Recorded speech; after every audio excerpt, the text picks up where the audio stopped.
Israel Hezbollah మధ్య పరస్పర దాడులు అత్యంత తీవ్ర రూపం దాల్చాయి. లెబనాన్ రాజధాని బీరూట్లో శుక్రవారం ఇజ్రాయెల్ సైన్యం దాడులకు ప్రతీకారంగా వందలాది రాకెట్లతో హెజ్బుల్లా ఇజ్రాయెల్పై విరుచుకుపడింది.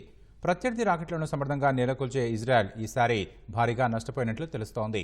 అటు నెతన్యాహు సేనలు లెబనాన్పై బాంబుల వర్షం కురిపిస్తున్నాయి. హెజ్బుల్లా ఇజ్రాయెల్ మధ్య దాడులు ప్రతిదాడులతో ఆ ప్రాంతమంతా భయానకంగా మారింది. పేజర్లు, వాకీటాకీల బ్లాస్టులు, బీరూట్లో శుక్రవారం ఐడీఎఫ్ చేసిన దాడులకు ప్రతీకారంగా హెజ్బుల్లా వందలాది రాకెట్లు, క్రూజ్ మిసైల్స్ తో తీవ్ర స్థాయిలో విరుచుకుపడింది. దాదాపు 150 రాకెట్లు ఉత్తర ఇజ్రాయెల్పై హెజ్బుల్లా ప్రయోగించగా చాలా రాకెట్లను టెల్ అవీవ్ కు చెందిన ఐరన్ డోమ్ గగనతల రక్షణ వ్యవస్థ గాల్లోనే పేల్చివేసింది. కొన్ని రాకెట్ల శిథిలాలు హైఫా, నజారెత్ ప్రాంతాల్లో పడ్డాయి.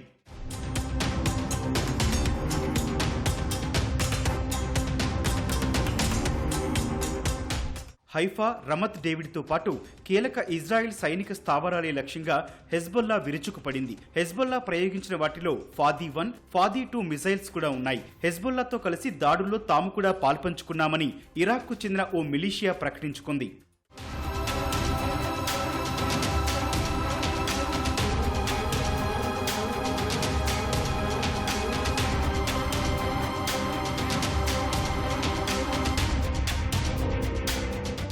గాజాతో యుద్ధం ప్రారంభమైన తర్వాత హెజ్బుల్లా నుంచి ఇంతటి తీవ్రస్థాయి దాడులు జరగడం ఇదే తొలిసారిగా అక్కడి పరిస్థితులను చూస్తే అర్థమవుతోంది. చాలా రాకెట్లను తాము అడ్డుకున్నట్లు ఐడీఎఫ్ తెలిపినా కొన్ని రాకెట్లు మాత్రం భారీ విధ్వంసాన్ని సృష్టించాయి. గతంలో కన్నా రాకెట్లు ఇజ్రాయెల్ భూభాగంలోకి చాలా దూరం చొచ్చుకెళ్లినట్లు సమాచారం. దాడుల్లో నార్త్ ఇజ్రాయెల్లో అనేక భవనాలు, రోడ్లు దెబ్బతిన్నాయి.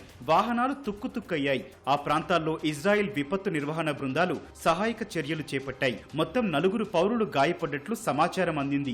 కిరియాత్ బియాలిక్లో హెజ్బుల్లా నుంచి దూసుకొచ్చిన ఓ రాకెట్ భవనం వద్ద నిలిపి ఉంచిన కారును ఢీకొట్టిన దృశ్యాలు వెలుగులోకొచ్చాయి.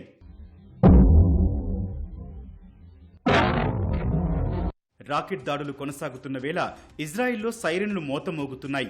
ఇప్పటికే గోలన్ హైట్స్, నార్త్ ఇజ్రాయెల్లోని స్కూళ్లకు ప్రభుత్వం సెలవులు ప్రకటించింది. ప్రజలు గుమిగూడి ఉండకూడదని హెచ్చరించింది. స్థానికులు బాంబు షెల్టర్లకు చేరువగా ఉండాలని సూచించింది. హెజ్బుల్లా సైనిక స్థావరాలు కాకుండా పౌర ప్రాంతాలను లక్ష్యంగా చేసుకుందని ఇజ్రాయెల్ సైన్యం ఆరోపించింది. తాజా పరిణామాలపై స్పందించిన ఇజ్రాయెల్ ప్రధాని బెంజమిన్ నెతన్యాహు కొన్ని రోజులుగా హెజ్బుల్లాను ఊహించని విధంగా దెబ్బతీశామని చెప్పారు. తమ సందేశాన్ని హెజ్బుల్లా అర్థం చేసుకోకపోతే అర్థం చేసుకునేలా చేస్తామని హెచ్చరించారు. ఇజ్రాయెల్ భద్రతను పునరుద్ధరించేందుకు అన్ని చర్యలు తీసుకుంటామని స్పష్టం చేశారు. తీవ్రస్థాయి దాడులకు పాల్పడ్డ హెజ్బుల్లాపై ఇజ్రాయెల్ మళ్లీ భీకర దాడులకు దిగింది. దక్షిణ లెబనాన్లోని డజన్ల కొద్దీ ప్రాంతాల్లో రాకెట్ లాంచర్లు ధ్వంసం చేయడం సహా హెజ్బుల్లా పోస్టులపై వైమానిక దాడులు నిర్వహిస్తోంది. గడిచిన 24 గంటల్లో రాకెట్ లాంచర్లతో సహా దాదాపు 400 లక్ష్యాలపై దాడులు చేసినట్లు ఐడీఎఫ్ తెలిపింది. తాము 2 రోజులుగా లెబనాన్లోని హెజ్బుల్లా రాకెట్ లాంచర్లు ధ్వంసం చేయడం వల్లే ఇప్పుడు దాడి తీవ్రత తక్కువగా ఉందని వివరించింది. భీకర కాల్పుల వల్ల లెబనాన్, ఇజ్రాయెల్ సరిహద్దు గ్రామాల్లో దట్టమైన పొగ అలుముకుంది.